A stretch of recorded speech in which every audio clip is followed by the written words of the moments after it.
So we need to talk about what is now happening in response to the Supreme Court's recent denial of multiple assault weapon and magazine ban cases. So let's break down what is now happening. Now, really quick, before we jump into this video, I want to thank the sponsor of this channel, which is First Form, and make you guys aware of a really cool giveaway that they're doing in partnership with Vortex.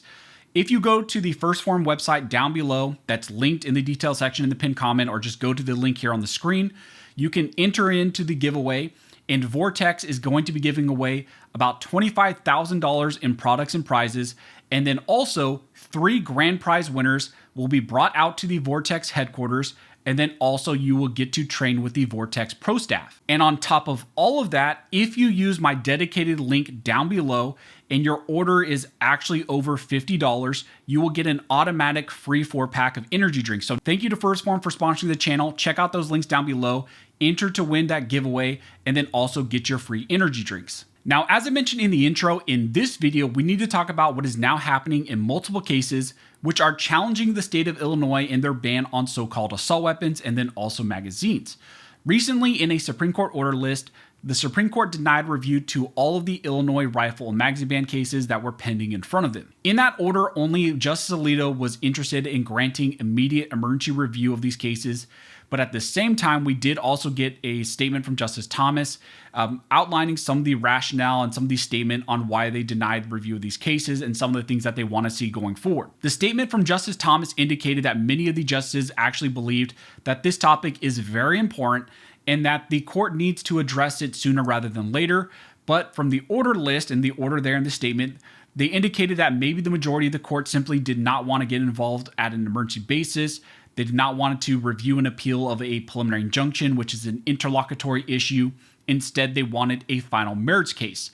Now, potentially they have that case in front of them now as a result of the Bianchi Fourth Circuit decision, but what happened prior was they dismissed all of those cases because of Illinois, and those were all at an interlocutory posture. Well, now, after the Supreme Court denied emergency review of those cases, they were sent back down to the lower court. They are now in the hands of the lower court judge, Judge McGlynn, and now these will be argued and heard in just a couple weeks. Now, you might remember that originally in multiple of these cases, the district court judge there, Judge McGlynn, did grant preliminary injunctions that were intended to halt the enforcement of the Protect Illinois Communities Act, which is that assault weapon and magazine ban that's in place in the state. Judge McGlynn outlined how he believed that the plaintiffs were likely to succeed on the merits of their claims that the Illinois rifle and magazine ban was in fact a violation of the Second Amendment.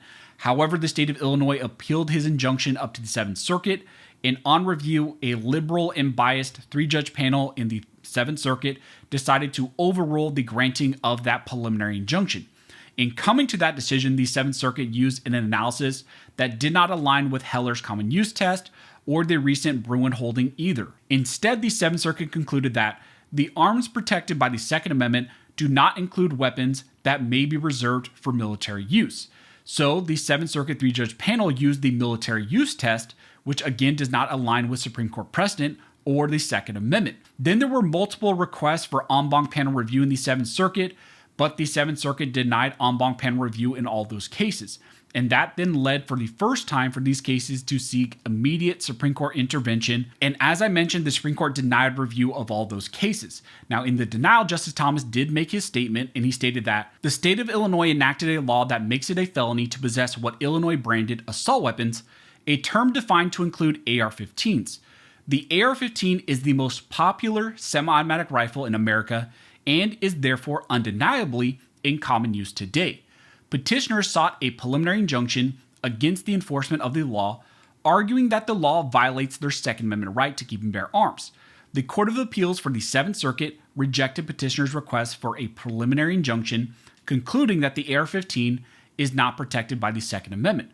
According to the 7th Circuit, the rifle selected by millions of Americans for self-defense and other lawful purposes does not even fall within the scope of the arms referred to by the Second Amendment.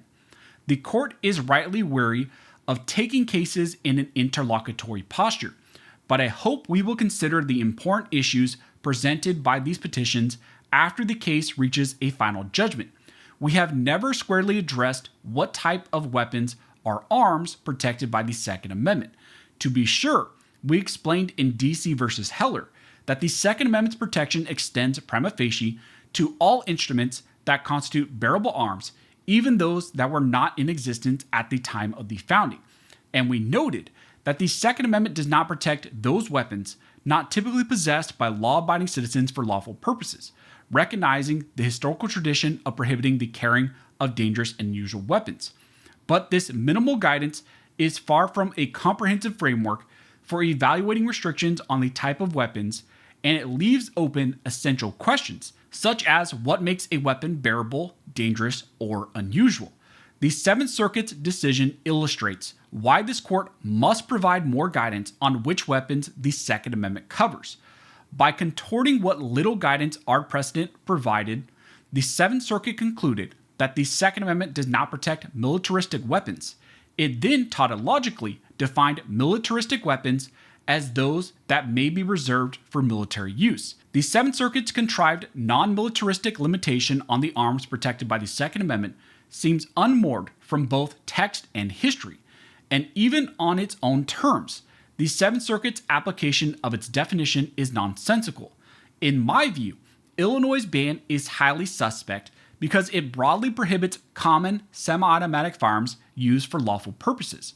It is difficult to see how the Seventh Circuit could have concluded that the most widely owned semi-automatic rifles are not arms protected by the Second Amendment. But if the Seventh Circuit ultimately allows Illinois to ban America's most common civilian rifle, we can and should review that decision once the cases reach a final judgment. And so that is what Justice Thomas stated in the denial of all review of these cases.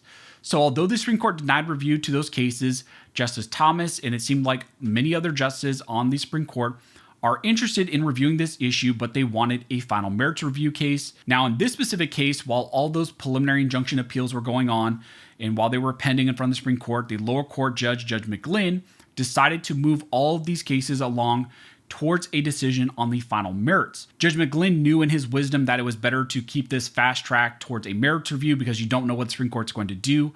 And ultimately, we saw what the Supreme Court did, and they denied review to all those cases. Now, recently, Judge McGlynn held a new conference. He did slightly hold those when they were pending for an order list, but now this case is moving towards a final review, and a hearing has been set for September 16th. Judge McGlynn has set all of these cases, which have been consolidated for a bench trial at that date on September 16th, so you're going to have arguments from multiple parties on the constitutionality of this Illinois ban on so-called assault weapons and then also their magazine restrictions, essentially the general challenge to the Protect Illinois Communities Act. So in just a few weeks, we're going to have a very critical hearing, again on September 16th, on this whole issue of assault weapon bans and magazine bans. That's going to be a big hearing date. There are multiple parties involved in this lawsuit because there are multiple cases.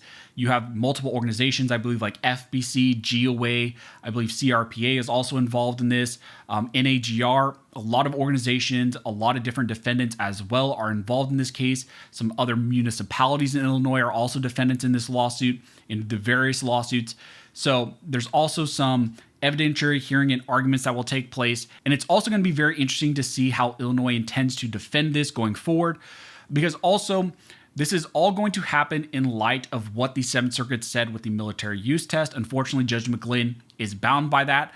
But now the burden really is on Illinois to show that these specific firearms and these arms like magazines, etc., are actually militaristic, and they're going to have to show that they're in military use and therefore can be restricted and all of those types of analysis. And Judge McGlynn actually required Illinois to have to present that evidence, and there's been some additional briefs on that. So it's going to be interesting to see how those arguments play out. Also keep in mind, in the context of all these Illinois cases, there's also that Fourth Circuit recent decision in the Bianchi, Maryland assault weapon ban case. The Fourth Circuit, like I mentioned, recently upheld the Maryland ban, once again using the military use test, which Judge Thomas warned against. The Bianchi case is now filed for Supreme Court review, which means that going into the Supreme Court's next term, there once again will be a big push for a review of bans on rifles and magazines, and we're going to have to see how that plays out. But of course, if we get any more information, if anything else develops, and once those hearings happen, we'll probably live stream them, or we'll do a breakdown of that, and I will try to share that link so you guys can listen to that live if it's available. But if anything changes, I will let you guys know. Also, if you like this video and you'd like to support the channel, one of the best ways to do that is to like, comment, and subscribe. All those things help to fuel the algorithm, and it signals to YouTube that you guys see value in these videos and in this type of 2A news. But as always, thank you all for watching. Don't forget to like and subscribe. And never forget, this nation was built by armed scholars, and this nation will be maintained by armed scholars.